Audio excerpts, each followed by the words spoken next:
What's going on, guys? Welcome to my Highborn Elves Armybook review. Let's see, version 1.3, part 2. When when I did part 1, I said part 2 is coming up soon, and it's been almost 2 months, so I apologize for that. But better late than never. Actually, now I got into to play it a bit more, so I've actually changed my mind about a few things. So we'll see how it goes. So in part 1 we covered army special rules, armory, honors, magical items, and army organization chart. So now we're at the actual army list. This is probably gonna be a long one, but grab something to paint or just listen to this while you work out or anything. Let's go. So first off we have Lord of the Seas. It's basically our fighting characters. It's the commander and the high prince. So the commander is the hero level character, if we call it that, 150 points, and the high prince is the lord version for 250. So basically both of them are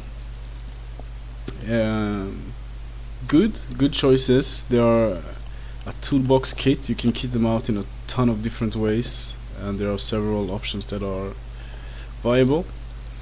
The common weaknesses, or what you need to think of, is like all elves, they are toughness 3. So they're not gonna be very tanky, probably, most likely. They both have high initiative, not that many attacks, 3 for the commander, 4 for the high prince. They got pretty high weapon skill at 7 and 6, and the strength is at 4.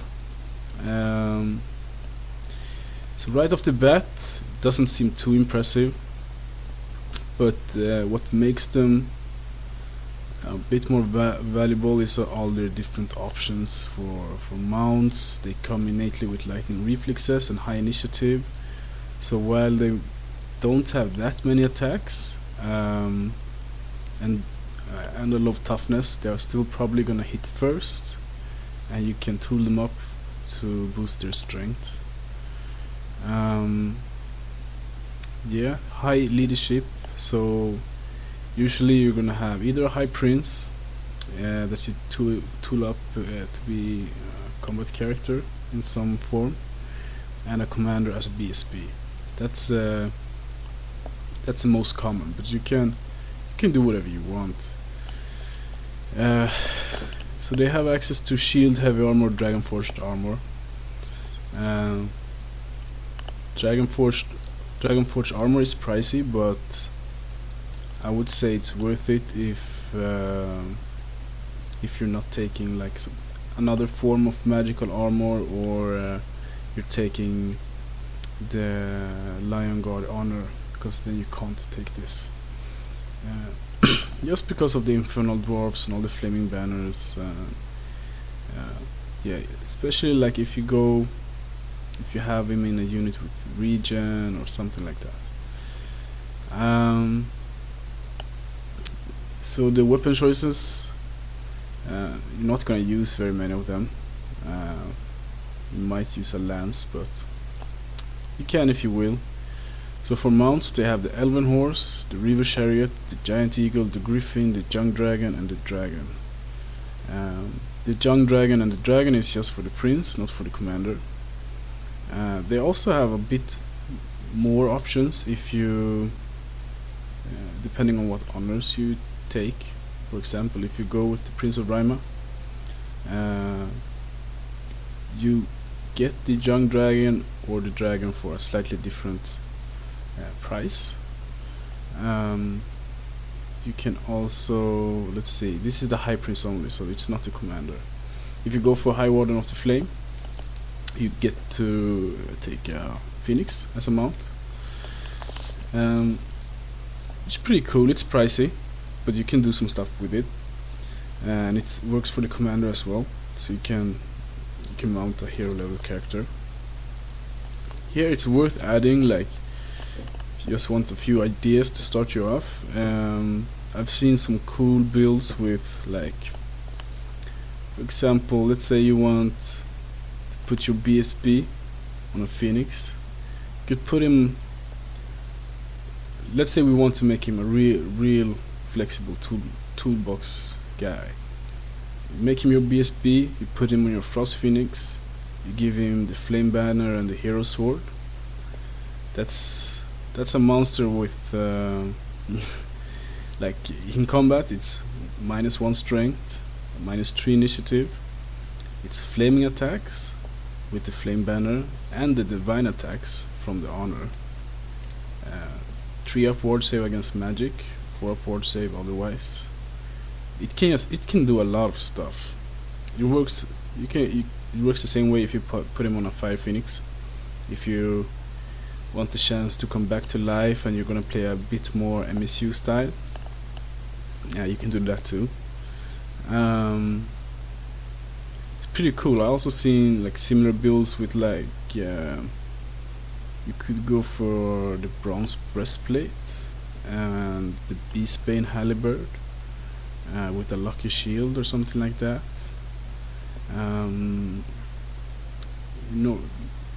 If you're interested, if you think that model seems fun, go look up the different items in the rules book, see what you can do. There are some options there.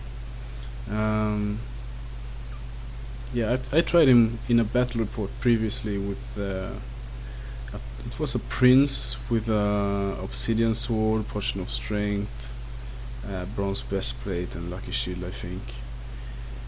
He did fine. I think he took down a big unit, but he charged into a big Scrox unit with like 40 skinks and 4 Croxigors, and he held them there. But yeah, I didn't take that model twice because it's a big points investment. You could put him on a chariot, like I love to do. I'm running it right now. Yeah, we'll go over the mounts in more detail when we get to the mount section. So the mage, it's good. It's a high elf mage. Like, in the future, I hope, or I wouldn't be surprised if they got changed a little bit, because they're good, but I don't think they're that impressive. Like high elf is supposed to be one of the more magical races, so I would think. But I don't really know. They still have some good magical items. They have very good magical defense if they want to put the points in it. So I don't really know. I don't want to complain. It's good, but you could do some more here. So basically, the mage is 200 points. It's really fragile. Got lightning reflexes. It doesn't matter. If you want to save on points as much as possible, this guy could be your general instead of a prince, and you just have a mage and a BSB. It works, but you're gonna have to hide him somewhere. Generally, one of the problems high elf have is they don't have a very easy place to hide their mages. So they can become a wizard master, of course, for 70 points. They got access to pyromancy, divination, and cosmology. I would like to include the other honor here, Master of Candric Tower, which allows a commander or a prince to be a spellcaster, and they have access to alchemy, druidism, and cosmology. So you really have access to 5 paths. I think out of these two, previously I was just a pro divination guy, but pyromancy are actually looking really good. So I think both of them are really viable choices. I still don't really see the point of cosmology, but maybe I'll come around there too. Usually you just run them on foot, You don't really bother with the mounts. Just try to. They're gonna be expensive, so save points where you can. You're gonna add some spells. Like usually, if you go with Pyromancer or Divination, you add 3 spells. You add Wizard Master. You probably add 500 points right there. Yeah, no, a bit less, but you probably want to take Asphalt Scholar Honor 2 for the range. Then you're at 500. And you start adding magical items on top of that. So you're probably gonna be on 600 points. So for the mounts, the Elven Horse, really common. It's fast, movement 9. That's what sticks out the most, and it's easy access for more armor for our characters.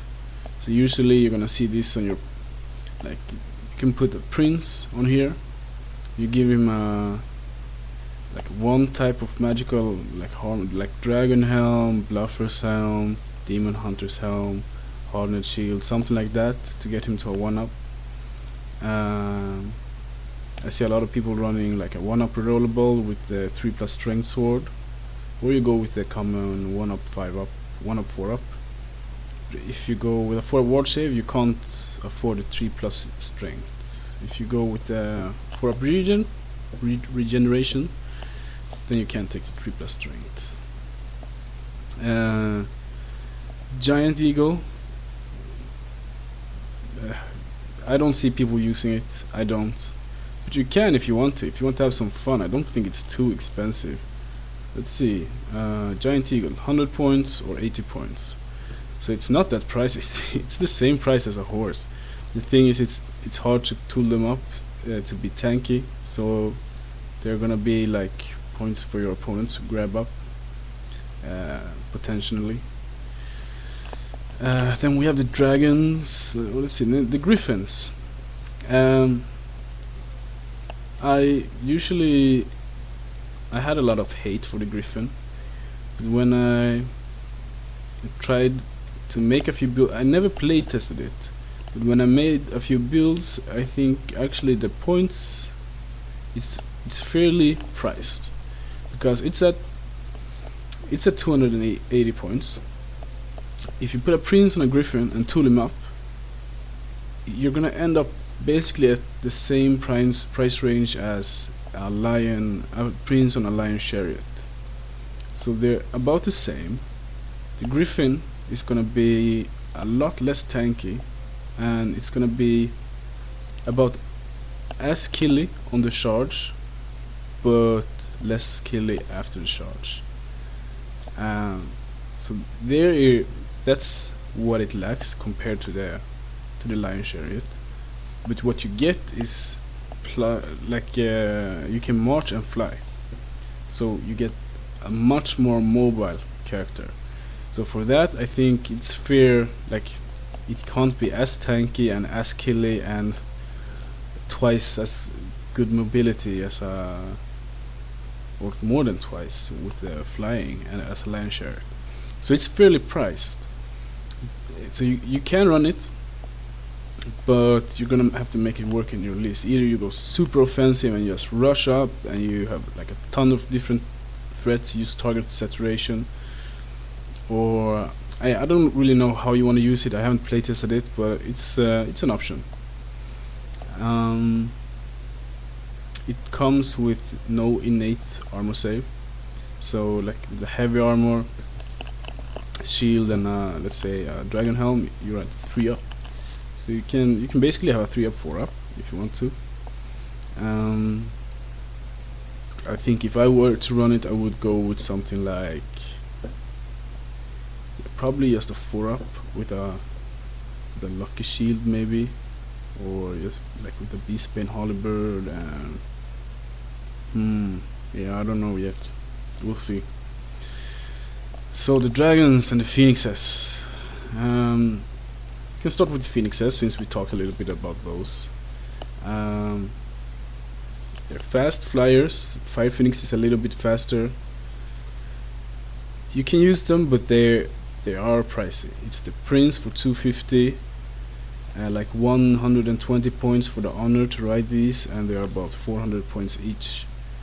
So, oh, 250, 370, that's 770 points before gear. So you're probably gonna go up to around 900 points. It's a lot, but they're fun to use. That's what's most important, right? The dragons. I actually, since like 1.0, only tried the ancient dragon. It's basically if you take the dragon on a high prince and you boost him up for 200 points, you get this stat line, which is crazy. It's pretty crazy. His base becomes huge, which you have to consider. It's really, really big. And with a flying move of 7, it's not that much. So you have to be really good in the movement phase. Like I didn't manage to use him to great effect, because with a prince on an ancient dragon, it's about 1,200 points, so it's a lot of points tied up in a single unit, and you have to be. I think I need to practice it. Even though he's a crazy strong character, to be successful with it, I think you need to be pretty skillful in the movement phase and your general strategy. What's nice with him is you can take bolt thrower shots, just wounding him on 5s. 3 up armor save, it's pretty good, but I don't run him anymore because like he has, you can still take him down with alchemy. Divination is a bitch for him. The young dragon you can kit out to be a bit more defensive, but it's not nearly as skilly, but not as pricey either. So I think if you want, the cheaper options are the young dragon and the griffin.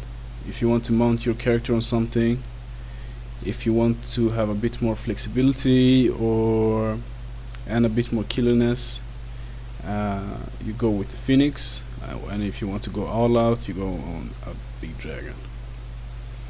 And I've seen people play all of them, so it's not a terrible choice, but I don't think they're the most competitive if you're trying to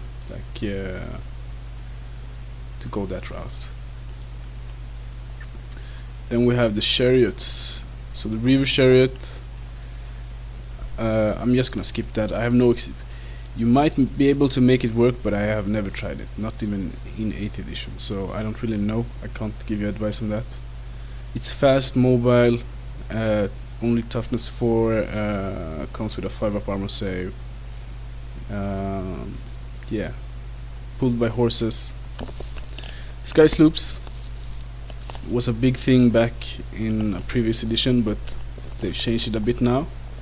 So it's basically a 5 up armor, but they come with hard targets, so they're harder to shoot down. Fly 9, but it's still a chariot, so it can't march. And you can choose Storm Pennant or the Sky Reaper. So the Storm Pennant is basically you gain lightning attacks, and you get a bounce spell, the Ice and Fire from Cosmology. I think it's like the strength 3, either it's 3 minus armor save or it's divine attacks or something like that. And the Sky Reaper, Volleygun 4, it's strength 5, armor piercing, quick to fire. So basically you will not suffer a minus to hit penalty for shooting with 4 shots or for moving. You will suffer it for long range. The mount and its rider count towards characters, and the mount also counts towards Peacekeeper.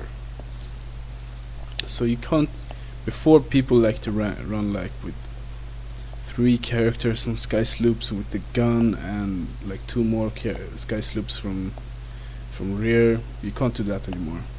Yes, like a full MSU avoidance list. The Lion Chariot, what can I say? I think it's great. I think I talked a bit about it in the previous report, so I won't mention it too much, but it comes innately with 2-up armor save, 1-up versus shooting. Put something on him like a bluffer's helm, you get a 1-up against everything. It's one crew member, it's a white lion, full strength 6, multiple wounds, valiant, all that. It's a tank, basically. You can tool him up to be a tank. So the core section, citizen spears. I actually love what they did with the citizen spears. So here in my meta in Sweden, I haven't seen anyone else run these guys yet, but so I don't know if it's either it's me who is way off base, or it's maybe they are popular in other countries, or they're crap. I don't know, but I think they're good. I run 2 units of 20 because with the first 20 is crazy cheap. After that, they get pricey. So if you want to be points efficient, you keep them at 20. I run 2 units of 20 with full command. Basically, it's a scoring units 20. Like high elves have a problem with getting units on the table. So whenever you can have easy access to it, I go for it. It's scoring, it's 20 models, it's 20 strength 3 attacks with spears. It's a little strike against cavalry. I think it's great for the points. The way it worked before was nobody took them because for what you paid for them, when they faced up against most things of the same price, they would lose. But here, like 300 points units, they have a lot of good matchups now for that price. So either before they could clear units that were a lot cheaper but nothing else. +1 for the citizen spears, definitely. The Highborn Lancers, that's what the hive players in my meta use. Usually like they could go for 3 units of Highborn Lancers with some archers for a wizard bunker or something like that. Just use them as chaff, anti-chaff, and scoring. They're pretty flexible like that, so they're good. I have run them before and I will run them again. You can also choose to boost them up to a character boss. Like we don't have very hives don't have very good alternatives to build strong units in core, like who can be like one of your main units. You can try by maxing these guys out and stuffing a few characters in there. I don't like it, but I actually played against a guy who played 15 Highborn Lancers with like 4 characters in there, and he won 19-1 against me. So I can't really bash on the tactic either. But it's really, you're really putting all your eggs in one basket, so it's gonna make or break your game. The citizen archers, it's okay. It's shooting. The shooting isn't strong, but let's say if you don't have any, let's say you have bolt throwers. If you don't have the archers, you're gonna have to commit your bolt throwers to clear the shaft. Even though the bolt throwers can do a lot more. If you have archers or sea guards or something like that, fireballs, then you have some other options to do with shaft, so your bolt throwers and your heavy shooting can shoot at more viable targets. For me, shaft is always priority number 1. Sometimes you can't help yourself and you have to go for the lucky shot. I get it, but so they're okay. It's not wrong to put them in your list, but they don't shine like a diamond. Sea guards, I love the sea guards. I have 40 models of them, but I don't use them right now. Basically, they're pretty expensive, but what you pay for is basically to get an archer and a spearman in the same unit. So I love that flexibility. You can also, this special rule they have is so that you can you can volley fire with your entire unit even though you moved, which is great. They have a bit shorter range, they don't have the longbow, so 24-inch range. And they can ambush. I never ambushed with them because they get really pricey by then. They cost more than your White Lions, your Swordmasters, your Phoenix Guards. But you can try it. Let me know how it goes. But the reason why I don't use them anymore is basically because they count towards both your core and your elder service allowance. Why this is a problem, I will come to here. Elaine Reavers counts towards core and elder service. So if you're maxing out on these guys, and let's say you want some Queen's Guard, you're not going to be able to take your shaft from core. I think this is a problem. I think I mentioned it before in the army organization chart, so I'm not gonna waste too much time on it. But basically, I don't think Reavers should count towards elder service. Like they will count towards here even if they don't take bows. And the reasoning behind this is that a lot of chaff with a shooty army, like let's say you go MSU and as shoot as possible, chaff gets too powerful, so they want to limit it. But what's happened here is, like, if I want to take a unit of Sea Guards and 3 units of Reavers and no other shooting, I still can't do that, even though my army isn't particularly shooty. So I hope they fix it, because right now I would love to play the Sea Guards, but I can't because I need the chaff. I don't play a particular gunline list, but we'll see. So for the Reavers, they're great. They are expensive. It's not the easiest piece of chaff, but they do the job. They are really fast. They got 5-up armor save. Yeah, I usually take bows on them because, like, if you're gonna take the unit, adding 2 points per model for just to get 5 bow shots, it's not a big points investment, really. So right now in my 4,000 point list, I have 2 units of spearmans, 1 with full command, 1 with champion musician, and 2 units of reavers with bows. That adds up to exactly 1,000 points. If you're playing a 5,000 point game, I would say take 3 units of reavers, and you need to fill out with like a magical banner on the spearman, and you know, maybe a standard bearer on a reaver unit to get it to 1,250. But then you have that's my go-to choice right now.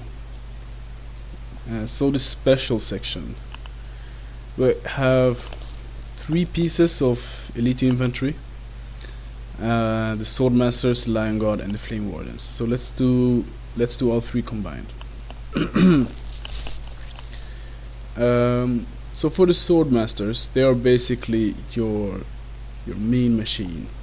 They are gonna kill a lot more, a lot faster than the other 2 options, but they are gonna die a lot faster too. So it's a double-edged sword, it's a glass cannon, whatever you want to call it. The way they work is they got high initiative 6, so they strike before most things. They got weapon skill 6, so they're hitting most things on 3s, and they got 2 attacks each. Strength 3 with a great weapon, so strength 5. Lightning reflexes, so they still strike at initiative, right? And the sword sworn rule, which allows them to keep the +1 to hit modifier when attacking with a great weapon. So combined, this means they're hitting most things on 2s at strength 5 at initiative 6 with 2 attacks each. So a unit of 30 with full command would pump out 41 attacks. So you can see how they can kill a lot. You can take them small, really small, at 5 models and stack them up to 30. So I have never used them before, like in 8th or in 9th, and I haven't used them yet, but I'm definitely gonna try it. I'm a big fan of the Lion Guards. Personally, they're a bit more durable, but like if you go against with the Swordmasters, against some list they are gonna do great. Against some list they are gonna get shot off the board by catapults, by strength, by anything. So I think either you can use them as MSU, multiple small units, and just run around, try to have them kill anything that charges them. You need to avoid impact hits. If I try them, I will probably try a big unit of 30 with Rending Banner or Flame Banner, something like that. So here I think you need to, if you're going with the Swordmasters like that, you need to build your list around it. You can either try to make them as defensible as possible by going with Path of Druidism, put like a character with MR in there, or every tool available. Just keep them, like put some characters in there like the 5 of ward save against artillery weapons, something like that. Or you can go with what I would like to try if I go with Swordmaster is like your best defense is more offense. I would have the rest of my army be fast and killy. So like if they're gonna focus the Swordmasters, they're gonna get punished somewhere else. I would probably run like maybe I'll skip the Rending Banner, have the the banner that gives you Strider in every terrain, so you can try to use terrain to your advantage. And that combined with just a character with some MR, and you can mitigate some stuff. Combine that with like a night boss, a killer lord on a chariot, or I don't know, like maybe pyromancy. Just like, okay, if you want to play the shooting game, you're probably facing off elves or something like that, then pyromancy is gonna stick it to them. With the ring of fire, just have some thought behind your list. Like, how is your list gonna do if they end up against an MSU army or like a shooting army? You need to be fast and you need to be able to shoot back. Or you can try bunker up with Druidism. I don't know. Lion Guards. This is taking a while, so I'll try to speed it up. They got 4 up armor save, 3 up versus shooting, strength 6, which is great, only initiative 5, 1 attack each. So a unit of 30 will have 30 attacks. I run them in a unit of 30. You can use Banner of Becalming or Flaming Banner, something like that. They are stubborn against fear. They have bodyguard. If you put a prince or commander in there, if they don't have an honor, or if they have the Lion Guard honor. Multiple wounds against monsters or anything monstrous apart from monstrous infantry. I say run them of 30. They're hard to shoot off. Monsters is gonna fear them like the plague. So they're like, if you want to invest some save points, I would go to the Lion Guard. The Flame Wardens. Previously it was like Lion Guard was the most common ones, then the Flame Wardens, then the Swordmasters. I think the Swordmasters and the Flame Wardens has switched places. So this would actually be my last choice at the moment. And that's basically because Divine Attacks has become a lot more common than 8th edition, with Divination and all that. And Like they are good. The way you use them is as tanks. They got a 4-up ward save. They got fight in extra rank, so they're gonna fight in 3 ranks. But you can only take 25 models, and they are expensive. They got initiative 6, so they're probably striking first, with only with strength 3, strength 4 with halberds. Yeah, so they're basically your tanks. They're gonna hold stuff up. They can grind weak infantry, but they can't do much else. And I just see like I don't like them. For the points, I would go for the Lion Guards any day. Knights of Rima have been a lot more common. They've been up and down. At the moment, they are. I use them and I like them. They are crazy killy on the charge. The way they work is initiative 6, so they hit fast with weapon skill 5, lightning reflexes as always. They got a 2-up armor save. What makes them shine is basically they have. It's a couple of things that makes them stick out. It's strength 4 instead of strength 3. So when they charge, they at strength 6. You combine this with Warband of Rima, which works great on them because high movement, so they're often gonna get the charge. And they're charging in at strength 7. They got devastating charge, so 2 attacks each on the charge.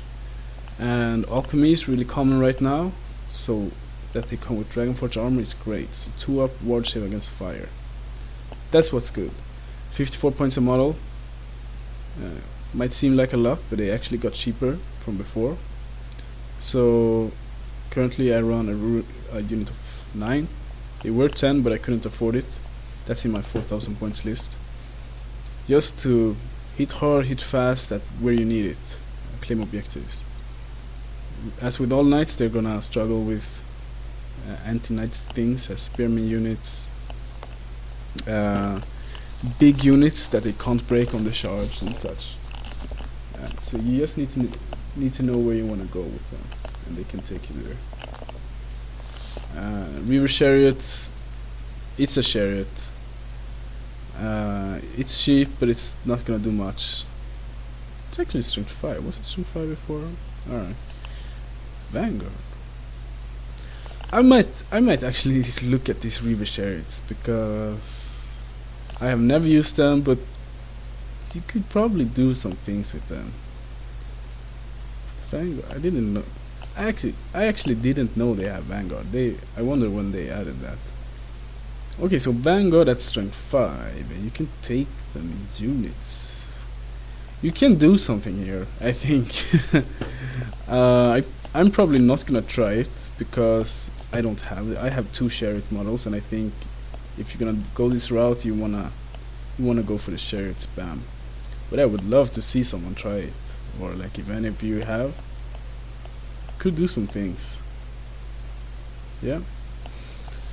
Lion chariot, 4-up armor save, 3 against shooting, tough 4, strength 5, same as the Reaver, just with more armor save.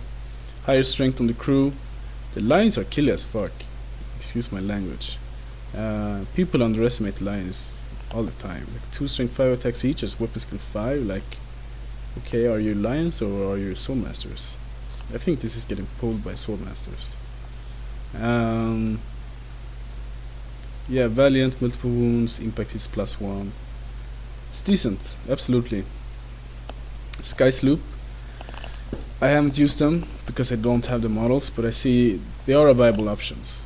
Basically, if if you take them with the Sky Reaper, and then they count towards Peacekeeper. It's to make you choose between bolt throwers or sky sloops. So I run bolt throwers at the moment, but if you're gonna go, I think the way people see it is 3 bolt throwers is probably like more reliable damage output. But people take sky sloops because they're harder to take out. Just because you move them around while you shoot them, you can play a bit more MSU with them instead of a regular gun line. So if I had the models, I would try them out, but I'm not gonna buy them just to try them out. I don't like them that much, but I can see why people take them. The Giant Eagle is like the best chef in the game. 100 points, fly 18 inches, 3 wounds, toughness 5. It's chef. It's not gonna do anything else. But you can like. The only reason I go reverse instead is because they come out of core.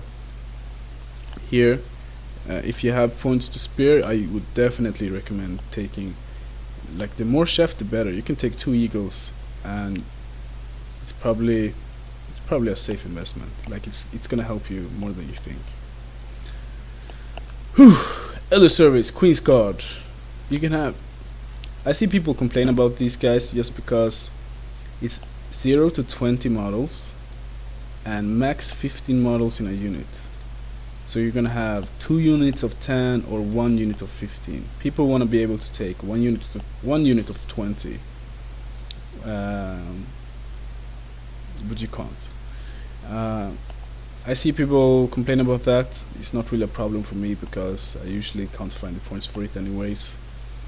But they shoot with Moonlight's arrows at a high ballistic skill. So strength 4 at ballistic skill 5, 30-inch range, magical and flaming shots. They are scoring, but they die like flies with low armor save.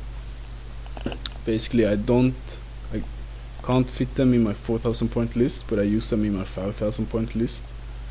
They're commonly used, like you can use them as a wizard bunker like I do, but it's a bit risky because those miscasts will be a pain. There will be some expensive miscasts. Yeah, and they do the job. They don't come out of Peacekeepers, so you combine these with bolt throwers to boost your shooting effectiveness. So it's only Queen's Guard here in Peacekeepers, but keep in mind the Lowland Sea Guards and the Lane Reavers come from the same allowance. So let's say in a 4,500 points list, 30% is 900. Let's say 450 that's 900, 1,350. You take three units of Reavers, you can easily fit 15 Queen's Guards without breaking your core allowance. But if you take the London Sea Guards, you're gonna have to make some choices here. Peacekeepers, we get the Bolt Throwers and the Grey Watchers. Basically, go with the Bolt Throwers. The Bolt Throwers are great. I didn't appreciate them as much as I should before. I'm sorry, Bolt Throwers. They are a good option. They have got more expensive than like if you go way back, but they are still good, so it's fairly priced. You can take 3 of them, and you should take 3 of them if you can afford it. I only have 2 at the moment. They can shoot 1 strength 6 shot, armor piercing, multiple wounds D3, or 6 small shots, strength 4, armor piercing 1. 48-inch range. Previously, the Grey Watchers were a lot more popular, but the way it works now, like you have to choose, and the problem with Grey Watchers is they took an indirect nerf because their biggest use before was war machine hunting, and with war machines getting like Grey Watcher have poison if you didn't know, so they got ballistic skill 5. You can equip them with paired weapons, shields, and you can take 2 units of 10 or 3 units of 5 or 10 or whatever. But when they lower the toughness of the war machines and raise the number of wounds, basically, let's say Grey Watchers firing at a bolt thrower, they need to hit 2 poison shots. Then we assume the opponent doesn't make a 6-up armor save to take the bolt thrower down. Now the bolt thrower have 4 wounds. Even though they only have toughness 5, the Grey Watchers got a lot less effective. And with most war machines being at toughness 4, the Sea God Reaper, the bolt thrower, is actually more often a better war machine hunter than the Grey Watchers, because they have the range to reach them. They're wounding on force. with 2 minus to your armor save. So it's a lot. It's I don't know. Just the Grey Watchers isn't very good right now. Go with the Vulture. Ancient allies. So the Phoenixes. We have the Fire Phoenix and the Frost Phoenix. So they both come with a 5 upward save. So you put them on a character, it's a 4 upward save. The Frost also have a 5 up armor save. The Flaming have none. They both have magical attacks.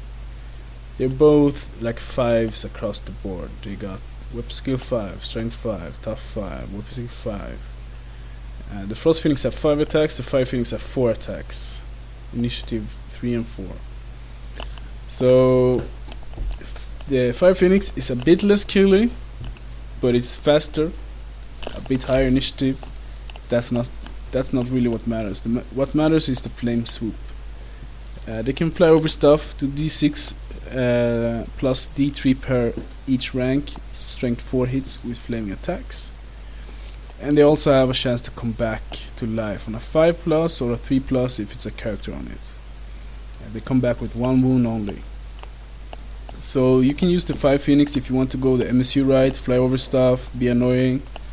Or you use the Frost Phoenix as a more of a combat guy who buffs your combat units with its chill aura, which gives 3 minus initiative and 1 minus strength, which is great. That aura is not to be underestimated. I've used it a lot. I see people, some love the Frost Phoenix, some hate them.